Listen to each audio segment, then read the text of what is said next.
Welcome to Kettlebell Corner, where strength meets theory, where we take you on a deeper dive into all things kettlebells. I'm Jeremiah Waylon, and he's Roger Parks, and we got some pro tips for you today.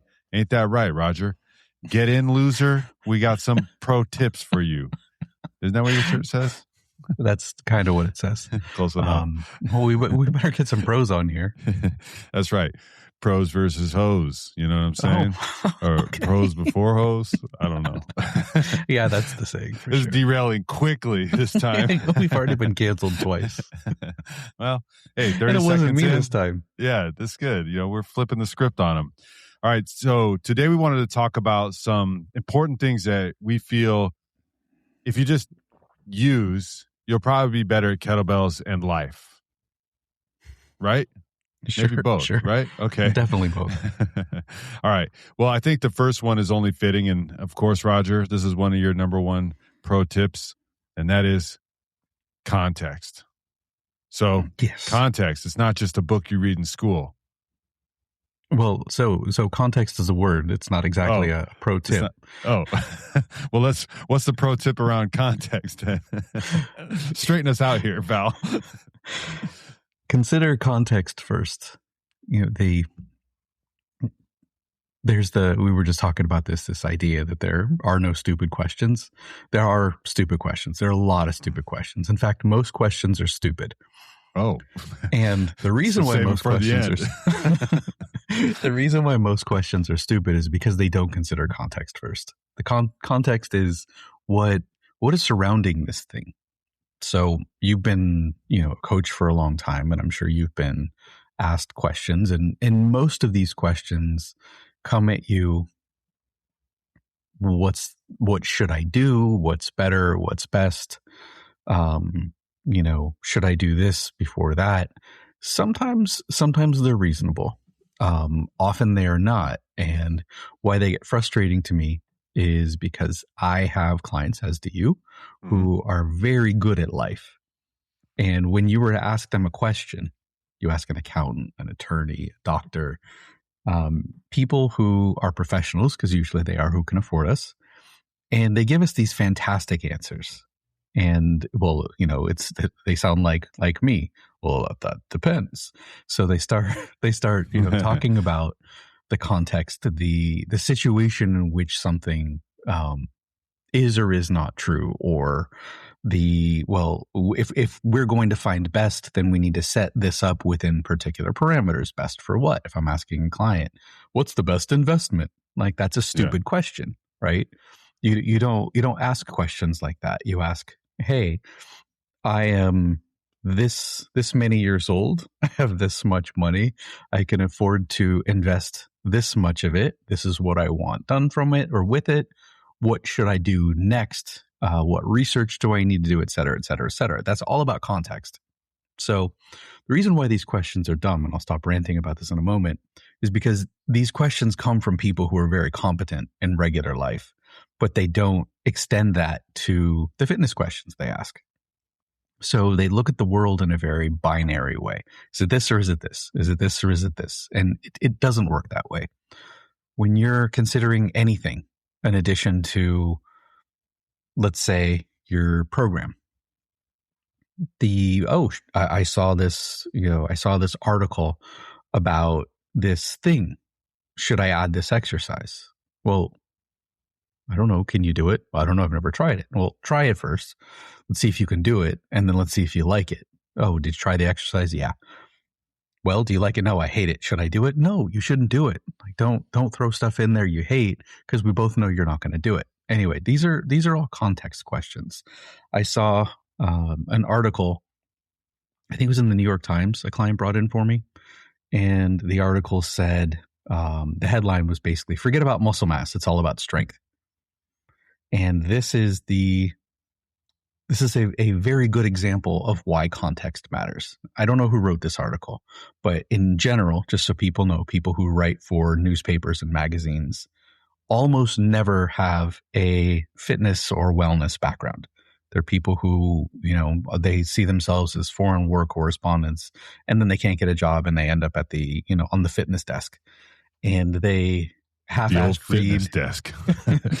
They half-assed read a research paper And then they go and interview people who are scarcely qualified, and they put together this hodgepodge of an article that has a sensational headline, and it's usually nonsense. So Studies show.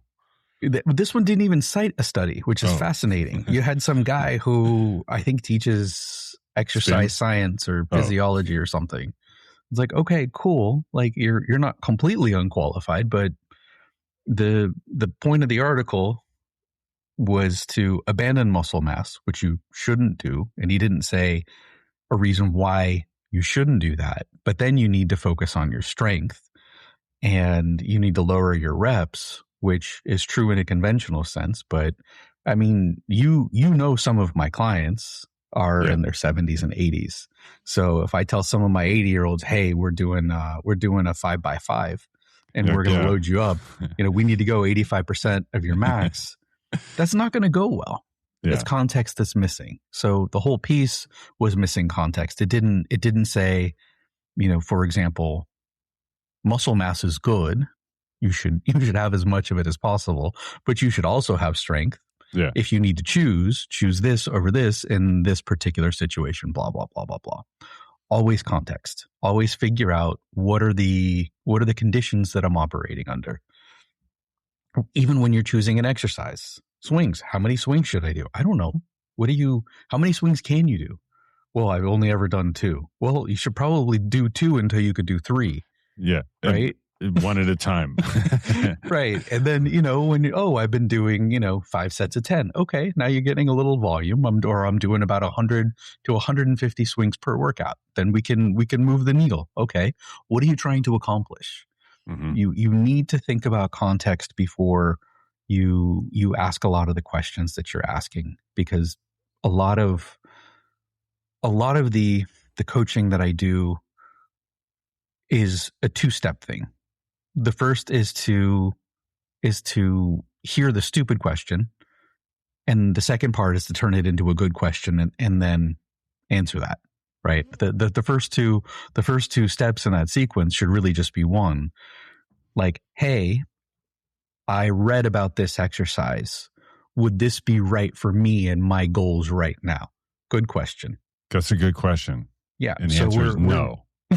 So we're starting to think about context, and that's always something we want to do, because without it, you don't have definitive answers, and even then they can be difficult. And I tell whoever will listen to me, beware of people who have very straightforward, easy answers, because usually they're either lying or they're wrong. Or regurgitating. Yeah. Well, then, in these people that let's take said clients that are regularly high achieving and can give you, you know, in-depth answers in their field of choice and whatnots, but come in maybe not understanding how to ask the right fitness question. What are some things? Is it just based all on goals? Is that how you then determine the context of the question you make, or how can you provide a path for them to help build out their context development skills, so to speak? Everything is going to be goal oriented. Mm-hmm. You know, we've discussed this before. The difference, you know, working out, it's moving, it's exercise. It doesn't necessarily have a goal beyond being healthy. So it's a sort of a goal even there. But training narrows the scope. So if you're in front of a trainer, if you're seeking coaching or advice, you should presuppose a goal. Now, it's perfectly fine, and some of the brightest clients I've ever had have said, hey, I should be doing this exercise thing, I think, but I don't know what my goals are. I don't want anything right now that I'm aware of. Can you help me figure out what it is that I want? Mm-hmm. And this is the idea of knowing what you don't know and knowing that you don't know it. So yes, it should be goal directed. What is it that you're after? And then figuring out, okay, what are the variables? What are the levers is, you know, one of the things I talk about, or buttons, whatever silly thing that, you know, a mechanism to make this thing more likely to happen.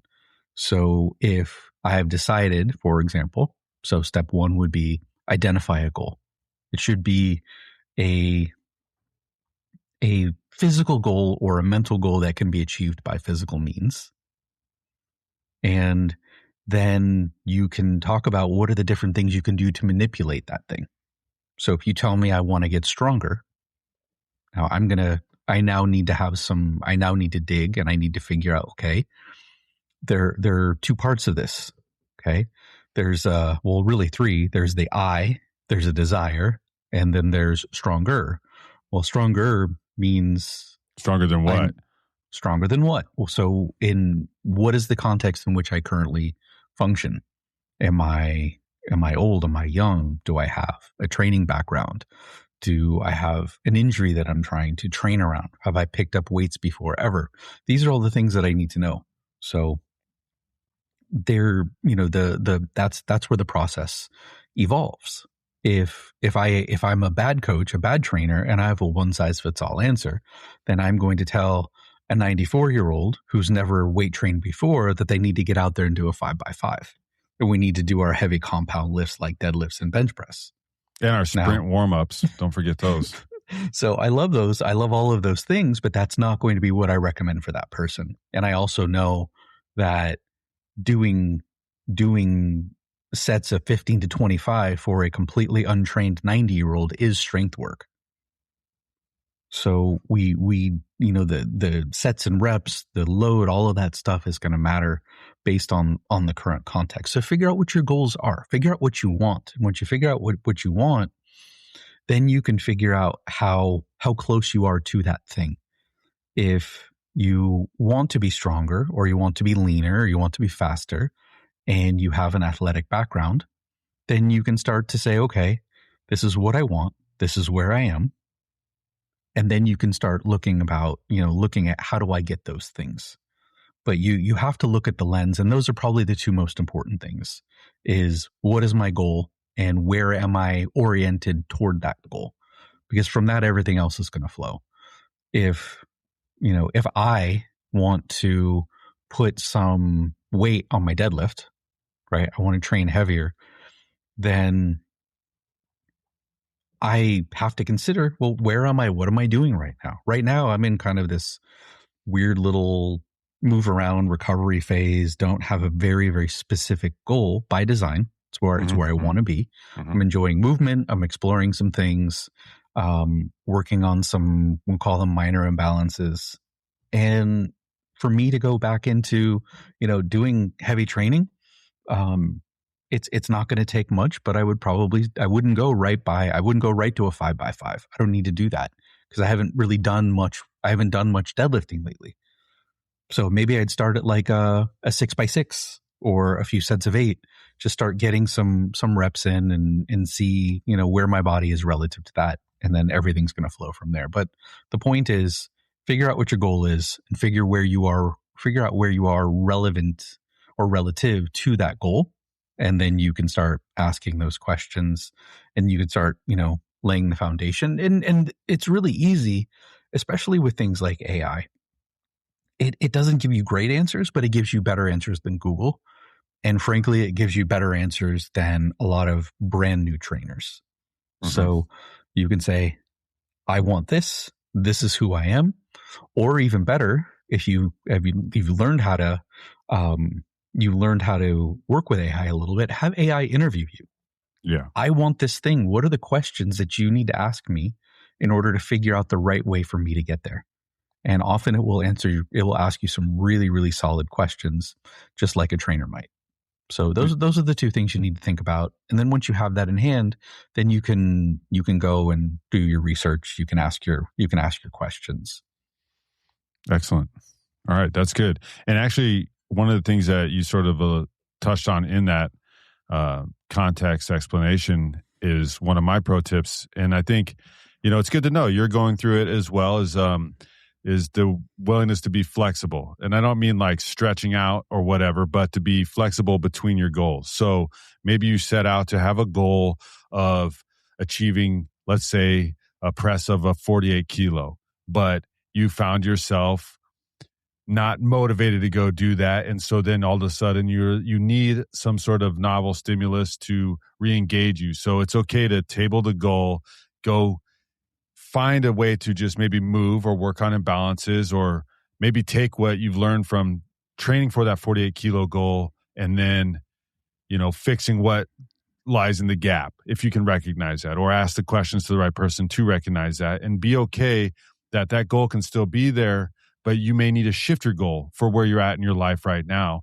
especially if it's something where you're finding yourself either running up against a constant injury, or if you are not motivated to go down and do your training the way you thought you were wanting to do that training. Because there's been plenty of times in my life where I've like, oh yeah, I want to do this. And then as I start the training process, realize I actually don't want to do that. So instead of not training, I accept that it's not something that I'm jiving with right now. So I'm going to be flexible, and I'm going to either try something new or try something where it's a little more, I guess, a little less structured per se. And that's sort of the beauty part about the kettlebell, is that you can do a lot with a little. You can say, okay, well, I'm going to work on complexes a bunch. I'm just going to do some strength endurance, or I'm going to do something like simple and sinister for a month and just kind of get my groove back and just put some things on autopilot if that's where you're at, sort of that sort of thing. And that's, I think that's something that a lot of people can use to help keep their progress going in a meaningful way. And then you'll be able to even develop more context for the questions that you have. That's one of my pro tips. So be flexible on your goals, but not like stretchy. I mean, be flexible in your goals. I guess you could be stretchy if you want to.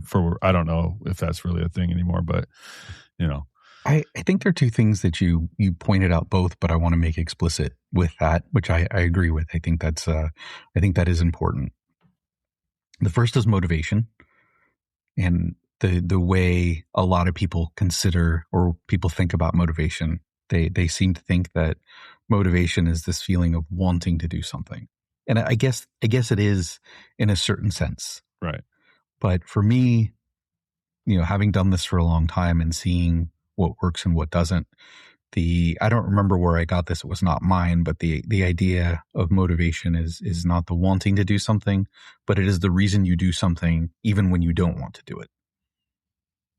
If, you've got a kid who likes eating human food and you're attached to, so in spite of all of my suggestions to leave him somewhere, you refuse, and you seem intent on continuing to feed him.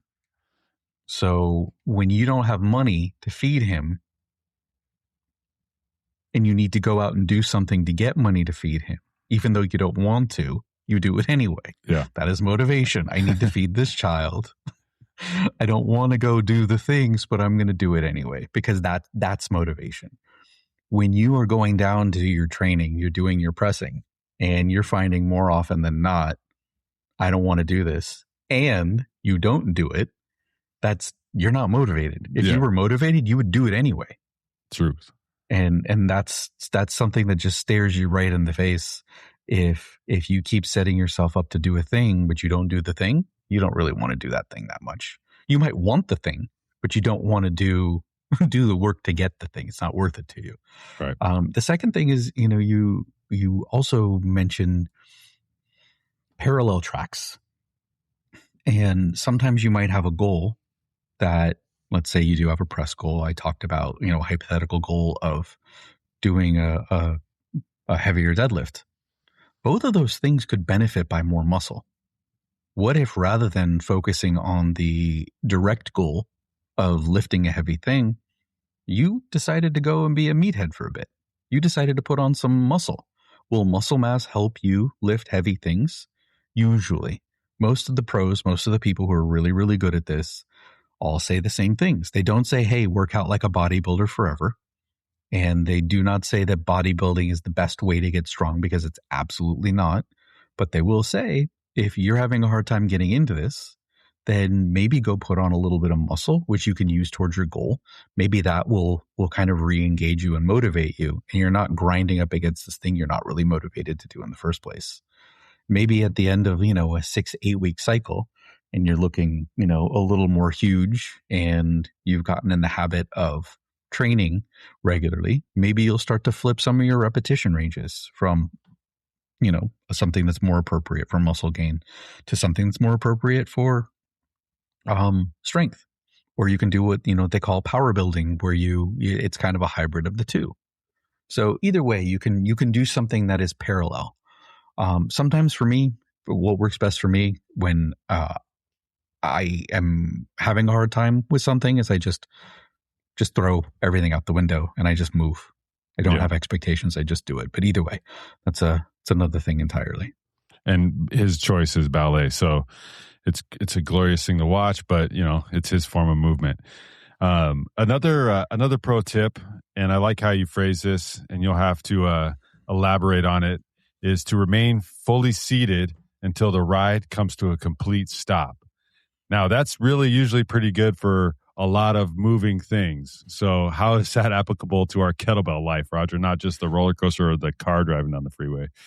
So that is for those of you who have been to amusement parks. When you're in a roller coaster, there's usually a sign, and it's placed in an interesting. In an interesting location. Sometimes you'll even get the recording. Sometimes it's in a place where you wouldn't have seen it until you already violated the rule. Yeah, until your arms are hanging out of the thing. Keep your arms inside, son of a bitch. It tells you, please remain seated until the ride comes to a complete stop. The ride I'm thinking about is Ballistics in this case. And what I mean specifically is the putting the bell back down, let's say after a set of swings. And I've seen this tons and tons and tons of times. That's an exaggeration, especially if a ton represents 2,000. But anyway. Give me the exact ton number, please. 2,448 pounds. So if someone's done a set of swings and they finish their last one, what I will often see is it'll come back into the backswing, and then they will let the bell come forward, and their hips will come forward with the bell. So everything, including the spine, yanks forward. Not a great idea. When you have done this enough times, you can get away with it. It's still not a good idea. On that last swing, whatever ballistic it is, but on that last swing in this scenario, keep your hips back, keep your butt back, remain seated.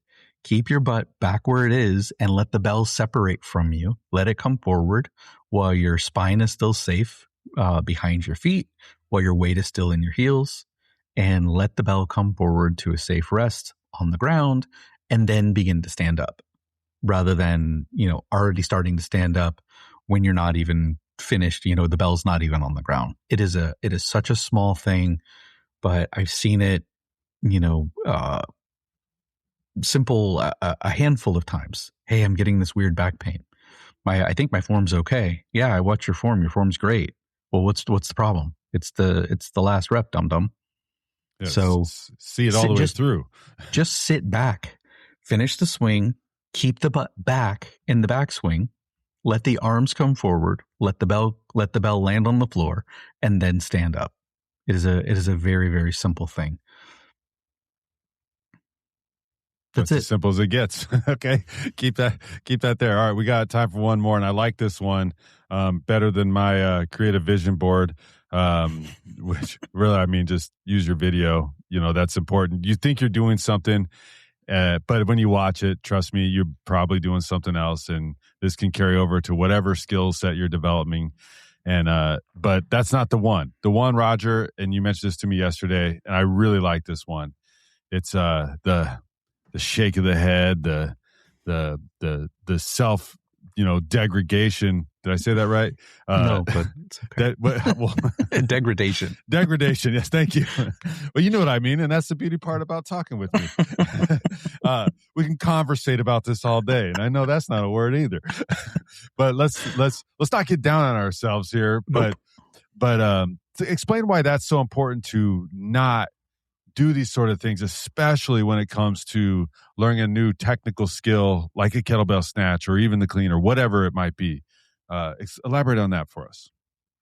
The main reason comes from motor learning, and this is my rough understanding. I'm not an expert in this, but I know a bit about it, and I've been using these concepts for a while, and I have a lot of anecdotal evidence that shows which clients learn well and which do not. And the ones that are the most fiercely self-critical, the ones that can't abide not being perfect at something right away, the ones that have temper tantrums, these are the ones that learn the slowest and the hardest. When you make a mistake, your brain lights up. There's a usually there's kind of a binary idea of, is this, I see it a lot with snatch training. Is this a snatch? Is this not a snatch? And people will do a rep. They'll know it's not right. And before the bell's even on the ground, which violates the last pro tip, they're shaking their head and they're beating themselves up. And it's like, what are you doing? Okay, you're well, let me finish this and let me then go berate these people. Okay. But your brain lights up. Stick around, everybody. So something bad happens, or you don't do it right, and your brain's like, oh, well, let me pay attention to what the right way is. And you're not giving the brain good input. You're just shaking your head and throwing a temper tantrum. All you're doing is say, no, I'm not good at this. So here's this window where your brain is open for feedback. And rather than thinking, what did I do right? Now, if you've ever spent a moment in a room with me, you know I'm not perky or peppy. You know I'm not interested in preserving your feelings. I'm not interested in lying to you. And, when my clients say, that was pretty bad, like, yeah, that was pretty bad. But there's also an acceptance. It's like, of course it's bad. It's supposed to be bad. Let's figure it out and, move forward. If you can't figure out, we're not deluding ourselves, but let's say your snatch is 20% better than it was.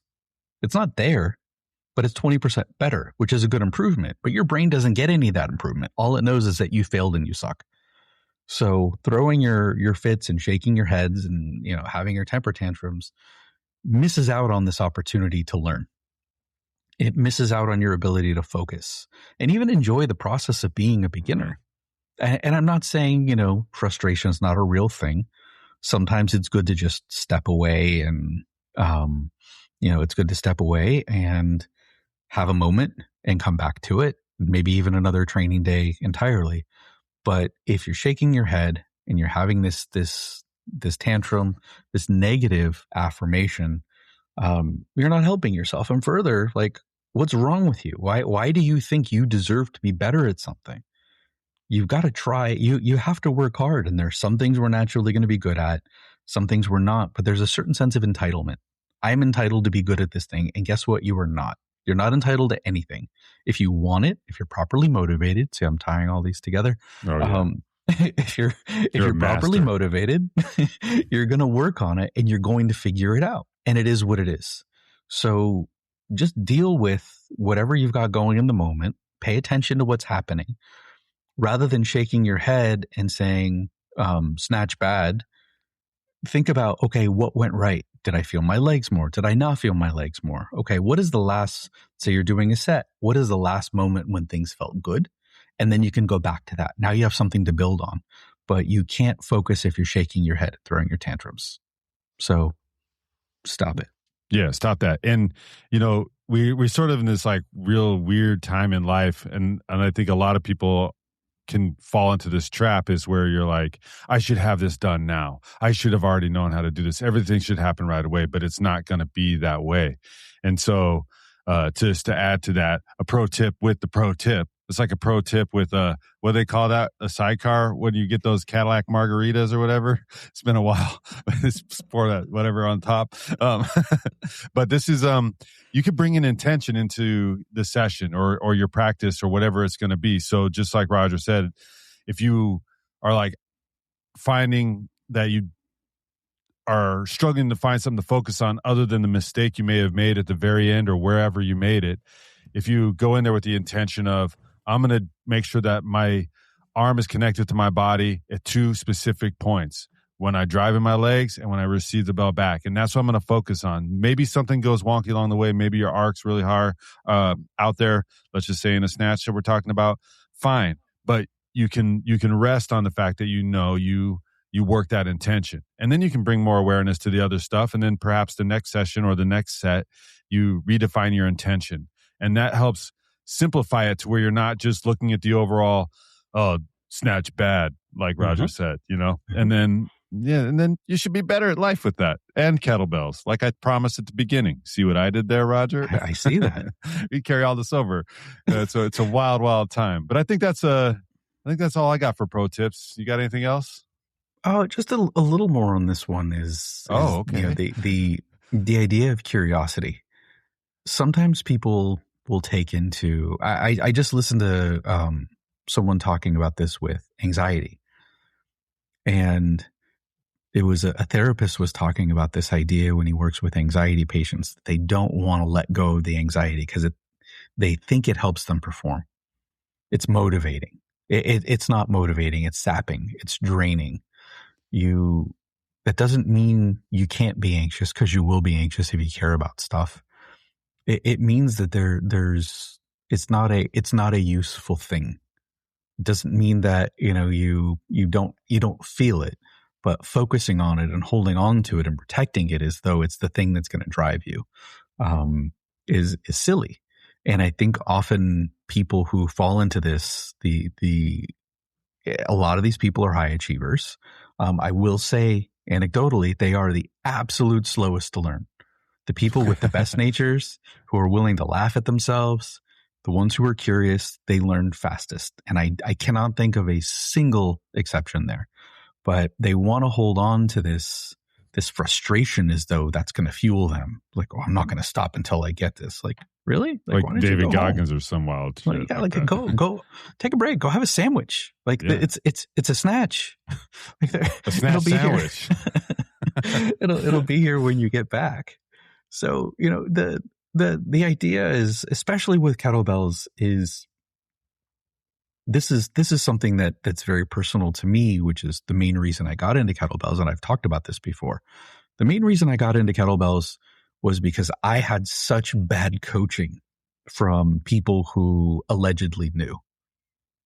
And they said horribly stupid things. And they told me to ignore the fact that I was very uncomfortable. And they basically said all of their nonsense louder, as though that was going to fix the problem. Like, it was thing after thing after thing. It really made me not like them. And kettlebells would hurt my body. So I was like, I'm not going to use these things. But when you decided you wanted to get a certification, I was like, all right, fine. I'm a good friend. I'm going to support you. I learned to reframe the pain and like, okay, well, how about I figure out a way to not be in pain? Let me figure this out rather than go to these bad coaches, and let me get curious. And in the process of getting curious and learning about kettlebells, and yes, there were some frustrations, but in the process of getting curious, we got in shape, we got a lot stronger, and we had fun doing it. We were doing a free class. Was it 4 or 5 a.m.? We may have tried 5 both. a.m. It was like, yeah. I think it just depended on who was joining. If it was East Coast people, or it was like 5 a.m. on a Sunday morning. We were doing it free because we were curious for years. We wanted to learn, right? So we took that spirit of curiosity into kettlebells and really enjoyed them. And now I know how to use them without hurting myself. And it wasn't until I started approaching it with curiosity that really happened. So, I've been working out a long time. I've been a trainer for a long time. And I think there was an expectation that I had of, well, why can't I figure out this modality? And some of it was because it is taught poorly. And the things that you were taught are correct are not correct. But I think also part of it was that I didn't come into it with a good spirit. I didn't come into it with curiosity. I came into it with an expectation that I should be good at it. And when I did that, I was not. And when I let go of that and I just got out there, enjoyed, the sun coming up after a kettlebell class in the park, and I learned a little something every time. That's when I started really getting good at this stuff. And that's when I realized the real transformational value. True that. True that. Also, on that same point, there's a pretty good book out there that I've look, if you don't like to read, this is an excellent audiobook. It's called The Inner Game of Tennis. Just remove the word tennis and insert said word kettlebell, and or golf or pickleball or running or computer coding. Well, maybe not the computer coding. It'll go a little bit deeper into some of the things that we've even talked about here today regarding that curiosity, that lowering the expectation that you should be something just because you think you could or you can, So it's a good book. Check it out, Roger. Yes, sir. It's on the Libby app. Ooh, that's a good It'll app. be a wait list though. It's a wait list. Don't tell people item. about that. Don't tell people about No, Libby. they don't Come know on. about that. People aren't trying to do the library. They rather doom scroll, Roger. In fact, you're probably going to scroll off this video shortly. And if you do, you better go get that Libby app and read yourself something. Anyways, or more importantly, download the Bells app from the Apple App Store where you get 7 days for free. Try it. Do some workouts that we created. And you can even just buy some a la carte too. They're cheap. There's expensive. There's programs. There's all this stuff. Anything else? No. All right. Like and subscribe, y'all. You know the drill. Stay strong.